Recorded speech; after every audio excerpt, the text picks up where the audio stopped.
прямом эфире новости Татарстана. Здравствуйте. В студии Даяна Саитова. И вначале коротко о главных темах выпуска. Проводили в последний путь. Жизнерадостный. Никогда ни в чем не отказывал. Не знаю, родной. О том, как в Челнах простились с погибшими в ДТП в Башкирии. Салават Мухаммадуллян.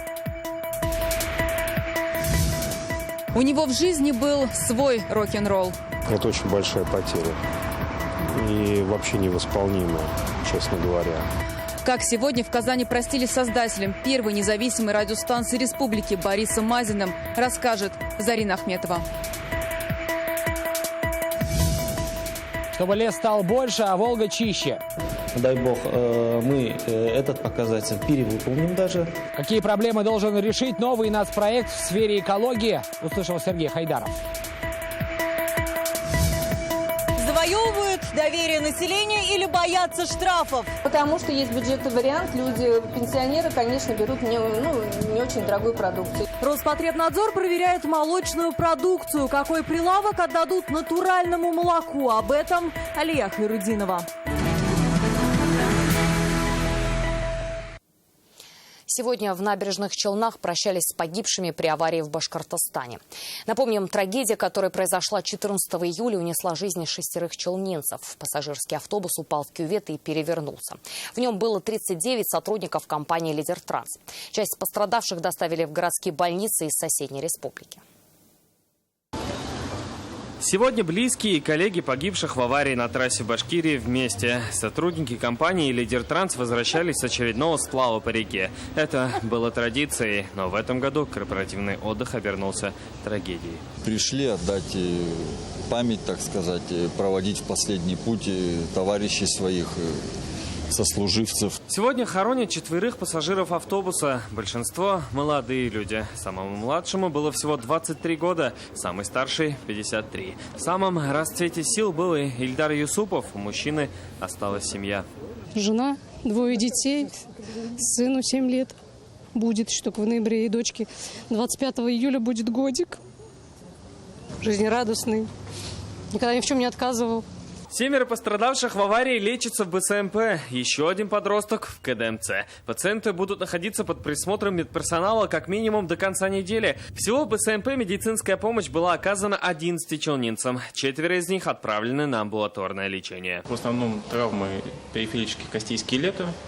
Состояние пациентов, еще раз говорю, оценивается как средней степени тяжести. Угрозы жизни на данный момент у пациентов нет. Все пациенты будут находиться разный временной промежуток у нас в больнице. Минимум 4 дня они у нас продержатся. Дальше будем смотреть по ситуации. Семьи погибших и пострадавших в ДТП получат страховые выплаты. В соответствии с законом об обязательном страховании гражданской ответственности перевозчика им положено до 2 миллионов рублей. Салават Мухаммадуллян, Зарина Ахметова, Эльмира Гайнуддинова, Ильнар Мустафин, ТНВ, Набережные Челны. Сегодня в Казани проводили в последний путь Бориса Мазина. В 70-х он организовывал первые рок-концерты. В 80-х был одним из первых диск-жокеев. Позже, благодаря ему, в республике появилась первая независимая радиостанция. Имя Бориса Мазина связано со сферой массовых мероприятий и радиовещания. Ему было 58 лет. Сегодня с Борисом Мазиным в часовне на Арском кладбище в Казани простились его близкие и родные, друзья и коллеги. Все, кто был с ним на одной волне. Радио «Пассаж» – это ваша радиостанция. С этой песни в 1992 году началась жизнь радио «Пассаж», первой независимой радиостанции республики. С того момента имя Бориса Мазина знал практически каждый, у кого был приемник или магнитофон. На него настраивались, его ловили. Каждый хотел быть с ним на одной волне.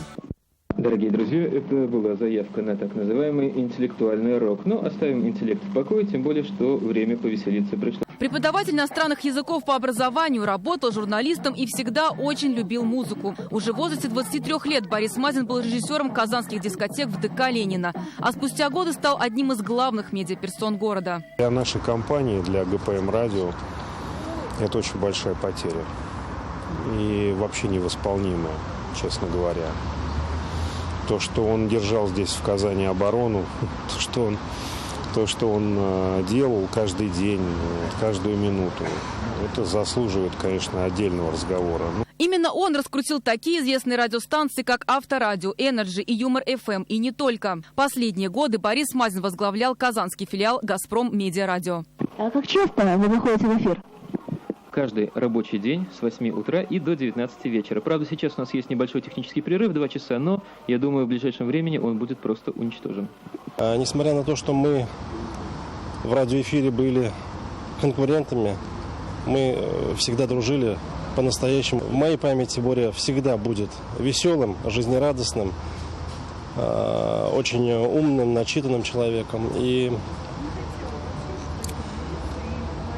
он всегда говорил, у каждого свой рок-н-ролл. Борис Мазин тяжело болел, но об этом никому не рассказывал. О его силе воли сегодня говорил каждый. Был потрясающий человек, очень интеллигентный, очень образованный, очень умный, очень тонкий.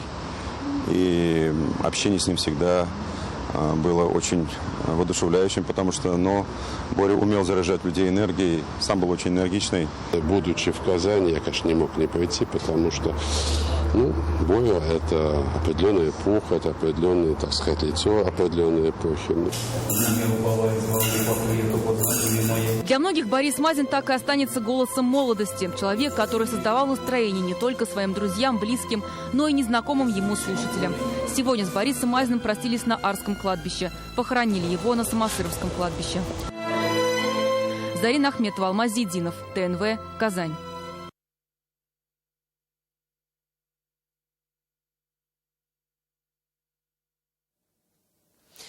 Бальников больше, а средний балл по ЕГЭ выше. Сегодня огласили официальные итоги государственной аттестации выпускников в Татарстане.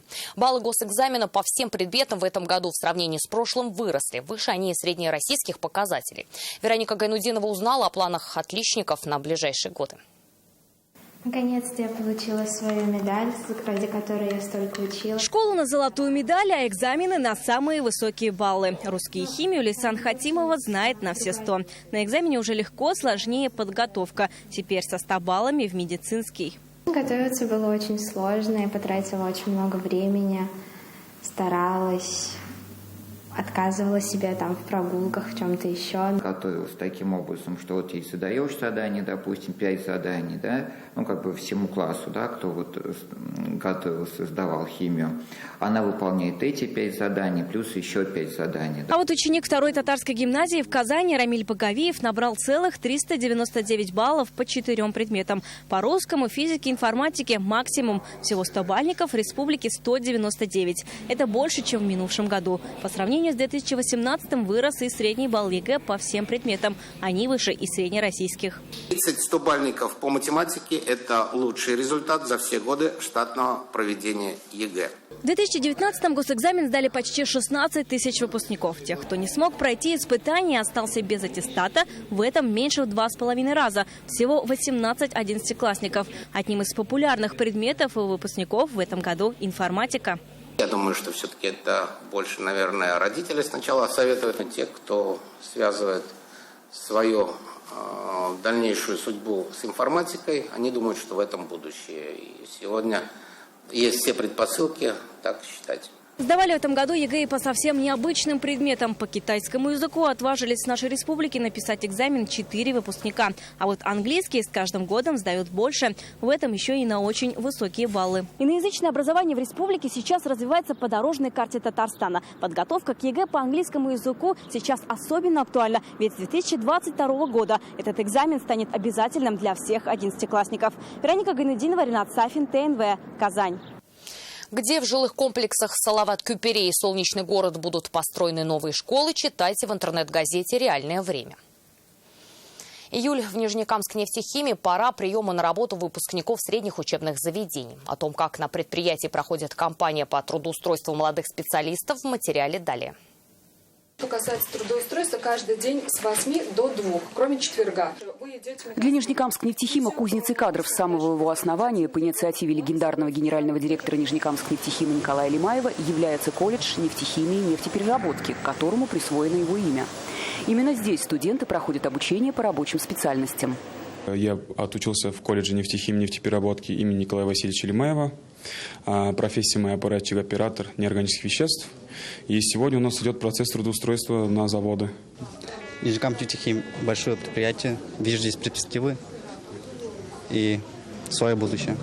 Перспективы тут тут квартиру можно получить, работать хорошо, зарплата хорошая тут. В этом году в ряды нефтехимиков вольются около 400 выпускников колледжа. Это аппаратчики, машинисты, сварщики, токари и другие востребованные на предприятии профессии. Еще до прихода на предприятие идет их распределение по подразделениям, заранее резервируются вакантные места.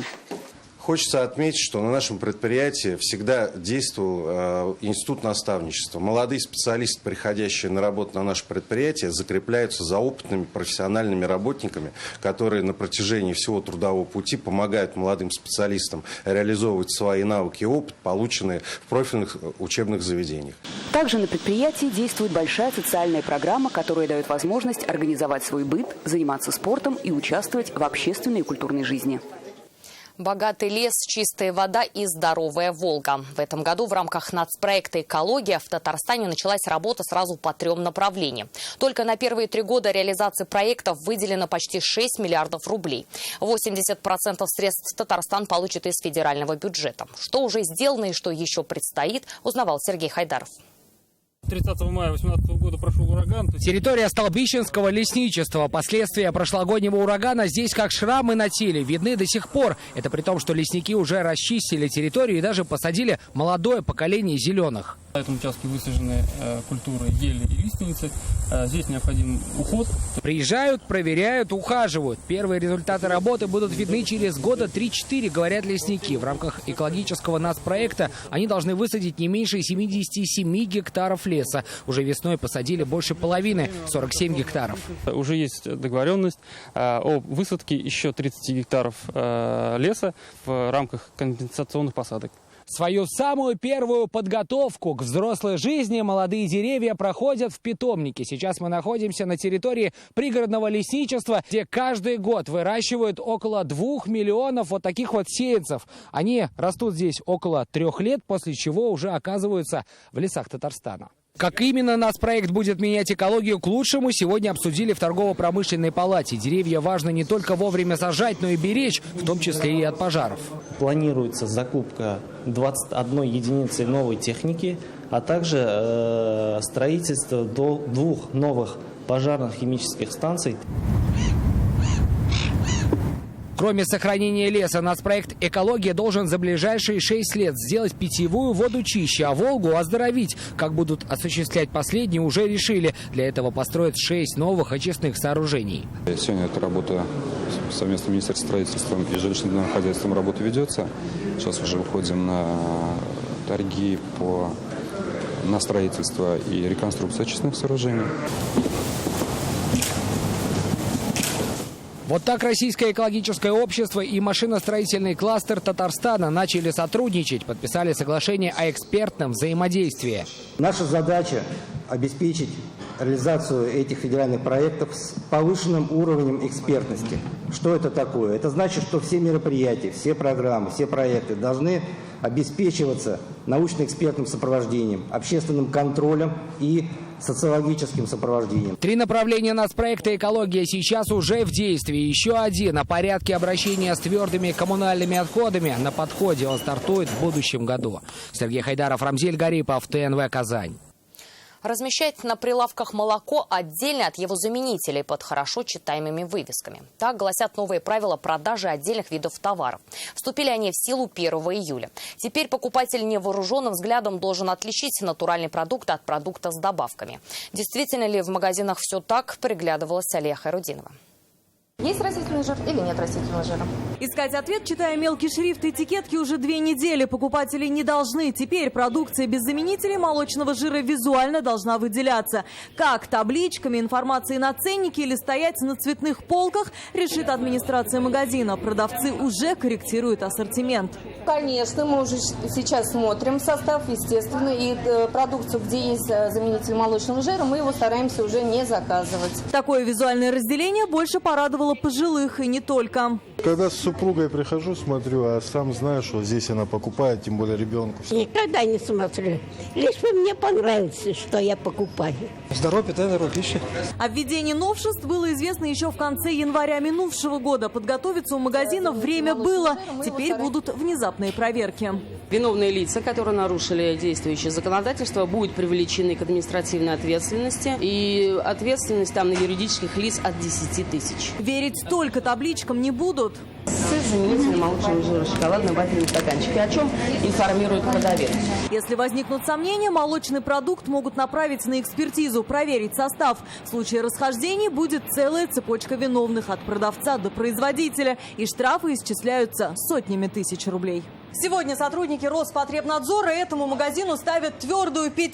К проверке были готовы. Продукцию без заменителя молочного жира легко узнать. Внеплановые начнутся уже завтра. Роспотребнадзор продолжает предупреждать, обращать внимание и на этикетки, ведь очень часто желаемое выдается за действительное. Алия Хайрудинова, Ильшат Мухаметов, ТНВ, Казань. Это новости Татарстана и далее в выпуске. Весь покрытый зеленью, абсолютно весь. Чтобы была возможность действительно креативить. Как творческие дети недалеко от Тетюш обустраивают остров своей мечты. Увидел Рамиль Шайдулев. Устроили свадебный переполох международного масштаба. Потрясающие эмоции, радости, внутренней открытости. В Елабуге прошел арт-симпозиум. Его творческие результаты увидела Светлана Звонарева. Рустам Минниханов проинспектировал готовность выставочного центра «Казань-Экспо» к проведению 45-го мирового чемпионата WorldSkills. Президент посмотрел площадки для компетенции строительства и строительной технологии, производства инженерных технологий. Как ему сообщили, решен вопрос обеспечения территории выставочного центра связью, доступом к сети интернет через Wi-Fi.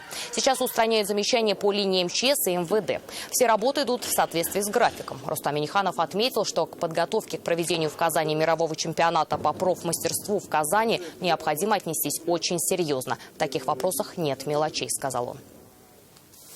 Мобильные приемные онлайн-сервис «Мой депутат» и программа «Наш двор». О проектах и задачах «Единой России» в ходе избирательной кампании в Госсовет Республики рассказали в общественной приемной партии. Сегодня был запущен специальный сайт «Мой депутат онлайн». Через него любой желающий может оставить отзыв, предложение и пообщаться с кандидатами партии, например, через WhatsApp. Сделать это можно и по горячей линии. Ее номер телефона сейчас на экране. Приемная работает каждый день с 9 утра до 9 вечера. Дополнительно с 24 июля по всей республике поедут мобильные приемные. Это 6 специальных автобусов. Они будут собирать наказы. Все те наказы и вопросы, и предложения, которые будут поступать, все будет аккумулироваться здесь. И, собственно, на основании вот этого большого процесса будет сформирован перечень вопросов, которые депутаты должны будут взять, ну, кроме тех, которые будут решаться или сразу, или в течение какого-то короткого периода. Все это будет взято в 5-летнюю работу для депутатами нового созыва. Основная задача, которую мы ставим сегодня, максимально встречаться с избирателями в любом формате, во дворах, значит, по месту жительства, на каких-то общественных пространствах. Если будет таковое желание со стороны трудовых коллективов, и они будут приглашать наших кандидатов, мы также готовы пойти в трудовые коллективы. Единороссы сейчас разрабатывают новую республиканскую программу «Наш двор». Напомним, старт был дан накануне, и она коснется дворов многоквартирных домов во всех городах и районах Татарстана. Сейчас партия начинает реализацию ее подготовительного первого этапа. Члены партии будут встречаться с населением, чтобы обсудить и определить модели благоустройства территории. Параллельно идет паспортизация дворов, создают их реестр. В итоге именно жителям предстоит определить, каким они хотят видеть свой двор. Мы хотим обсудить с жителями, что они хотят видеть во дворах, как хотят они видеть, где должно располагаться, где какие элементы. И вместе с населением партия ведет контроль за реализацией национальных проектов в республике. Планы по ним уже определены, соглашения подписаны, деньги выделены. За каждым объектом, который будет возводиться в рамках национальных проектов, сегодня установлен партийный контроль как депутатами Государственного совета, так и депутатами местного уровня. Выборы ближе, работы больше. Центр избирком Татарстана продолжает регистрацию кандидатов на выборы в Госсовет. Сегодня здесь зарегистрировали список от партии «Справедливая Россия». В него вошли 46 человек. У всех представленные документы соответствуют требованиям закона, сообщили в ЦИКе. Зарегистрированным кандидатам выдали удостоверение установленного образца. Напомним, до этого ЦИК зарегистрировал списки кандидатов «Единой России» КПРФ.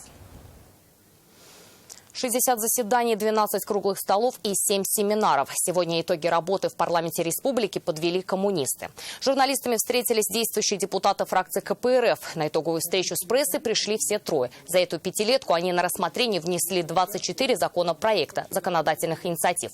Рассказали, что провели 4 научно-практические конференции с участием ученых и молодежи. Сообщили, что за эти годы в республике открыли 4 памятника Ленину. Свою работу в период 5-го созыва члены фракции оценили положительно.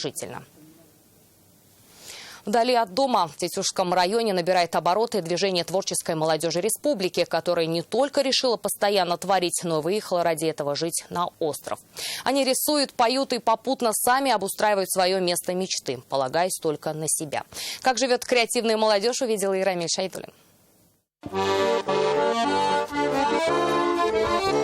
Музыка льется, работа идет. Каждый, кто сейчас со шлифовальной машинкой или кистями с красками, вечером берет в руки музыкальный инструмент или садится за чертежи. Все они творческая молодежь, только обожающая что-то еще и мастерить. После большого сезона умственного труда иногда очень хочется отвлечься, и очень сильно помогает поработать руками, особенно когда что-то интересное. Дерево, очень приятный материал. Вот это качели, например, ребята сделали. Здесь, в принципе, такие декоративные элементы. В целом мы, конечно же, это пространство сделали таким многофункциональным. Например, здесь вечерами мы натягиваем экран, и можно посмотреть фильм. В минувшем году участники проекта «Архидети» впервые приехали на некогда заброшенный остров и облагородили его. Их силами здесь появились беседки и необычные арт-объекты. И такими яркими красками ребята хотят окрасить все, что их окружает. В финале достроив все арт-объекты, чтобы все вокруг знали – это остров творчества.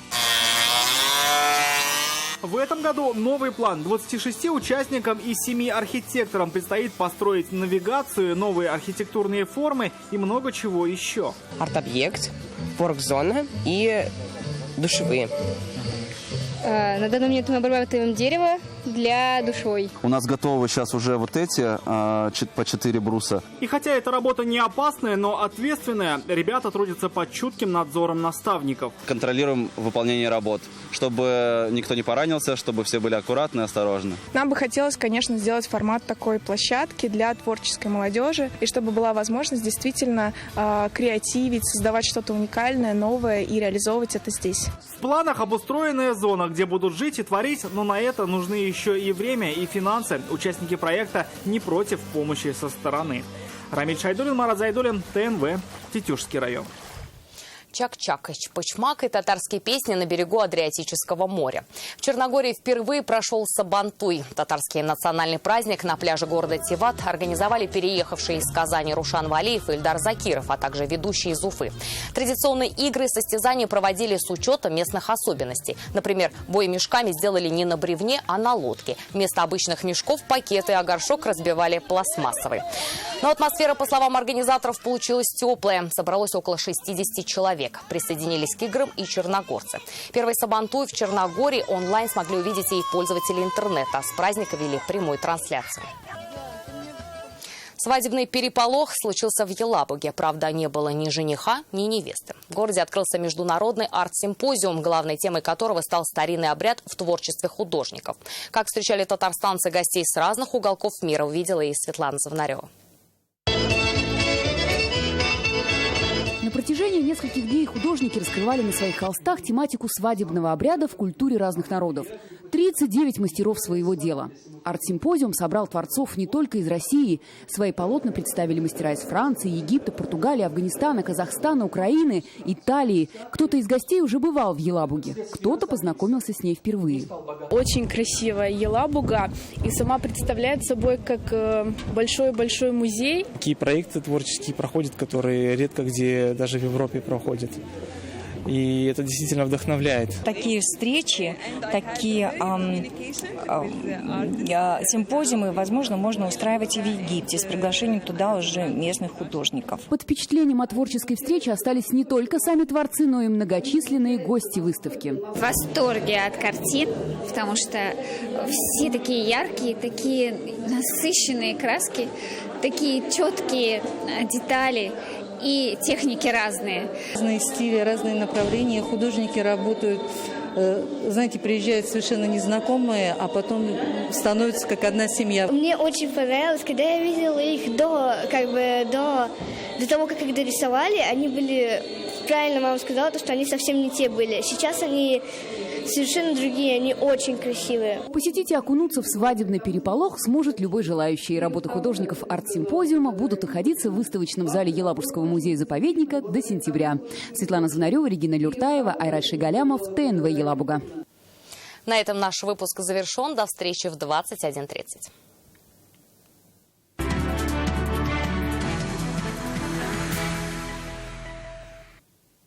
Добрый вечер. Время новостей «Спорт» на ТНВ, в студии Алмаз Гафиятов.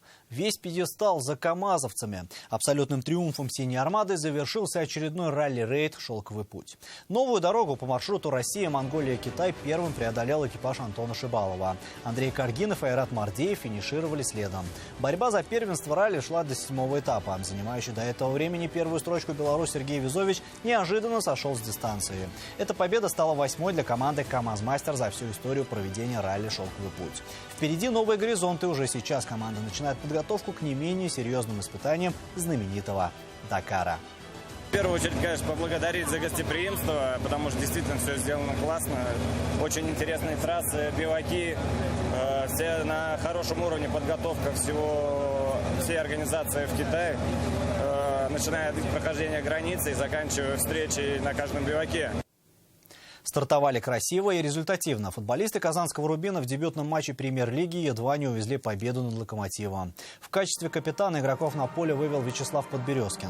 А главным тренером заявки числился испанец Эдуардо да Кампо. Наставником команды остается Роман Шаронов, однако у него пока отсутствует тренерская категория «Про». Что касается матча, то «Локомотив» отличился первым, хотя гол Миранчука со штрафного вызвал много споров. По новым правилам, если игрок атакующей команды мешает стенке, то это считается нарушением. Но мяч засчитали. А в концовке новичок «Рубина» Хвичик Кварацхелия счет сравнял 1-1. В следующем туре 21 июля в Москве казанцы сыграют с «Динамо». Первый домашний матч пройдет 29 числа против грозненского «Ахмата». И к другим темам. Евгения Косецкая, победительница международного турнира по бадминтону White Knights. Представительница Татарстана поднялась на высшую ступень пьедестала в женском одиночном разряде. По ходу соревнований Косецкая переиграла представительницу Сингапура, России, Америки и Индии. А в матче за первое место одержала верх над Юкино Накая из Японии со счетом 2-1. В ближайших планах у спортсменки участие на международных турнирах в Индонезии, Японии и Таиланде, после которых представительница Татарстана в составе сборной России примет участие в чемпионате мира по бадминтону. И это все новости спорта к данной минуте. Будьте здоровы и занимайтесь спортом. До свидания.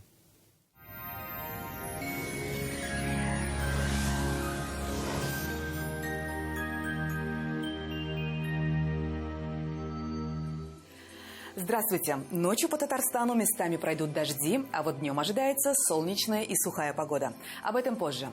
В Данил Мастер новая акция. Не пропустите! Только в июле при заказе шкафа-купе комод в подарок. Подробности уточняйте по телефону 2 167 166 или на сайте danil-master.rf. По данным сервиса Яндекс.Погода, на юго-востоке в Бугульме, Бавлы, Азнакаево переменная облачность, дневная температура плюс 24. На северо-востоке, в Нижнекамске, Набережных Челнах, Елабуге аналогичная картина. Будет тепло и сухо. На севере Татарстана, Менделинске, Агрызе, Менделеевске днем без осадков, столбики термометров покажут плюс 23. На северо-западе, в Варске, в Кукмаре, Балтаси 17 июля осадки не ожидаются. Переменная облачность и 24 градуса выше нуля. Для юго-запада среда будет солнечной и теплой. Столбики термометров покажут плюс 25. В центральных районах Чистополе, Альметьевске, Мамадыше ясная погода и 24 градуса со знаком плюс. В четверг температуры станут еще выше, местами возможны дожди. Федеральная сеть медицинских центров «Доктор Ост». Лечение самых сложных заболеваний позвоночника и суставов без боли и хирургического вмешательства. За 10 лет в 10 городах России врачами клиники отменено более 10 тысяч операций. Пациентов с жалобами на боль в спине часто направляют к хирургу. Мне уже удаляли грыжу позвоночника. И снова все повторяется. Спина болит, еле хожу. Снова направляют на операцию. Что делать? В медцентре «Доктор Ост» передовая технология лечения вместо операции. Уникальный робот помогает вернуть искривленный позвоночник в норму.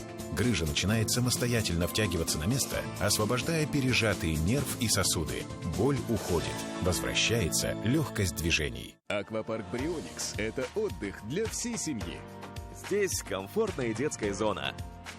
Здесь не нужно таскать руки на себе. Здесь не нужно стоять в очередях. И все это по доступной цене. Аквапарк Брионикс на Гафури 46. Спонсор выпуска – Аквапарк Брионикс на Гафури 46. Для вас комфортная детская зона, удобные раздевалки и автоматический подъемник кругов. Максимум отдыха по доступным ценам. В Казани ожидается солнечная погода без осадков. Дневная температура 25 градусов. Ветер западный до 4 метров в секунду. Атмосферное давление 753 миллиметра ртутного столба. Влажность воздуха 47%. Магнитное поле Земли спокойное. Жилой комплекс «Грин» – это свежий воздух и речка рядом. Это 5 минут до остановки Академии правосудия в Советском районе. Это квартиры в строящемся и сданном домах по выгодным ценам. Звоните в ЮТ 233 0303. Мечтается о двухкомнатной за 3 миллиона 100 тысяч рублей. Зеленый свет мечтам в жилом комплексе «Грин» от ЮЭТ. 5 минут до остановки Академия правосудия в Советском районе Казани. Звоните 233 0303.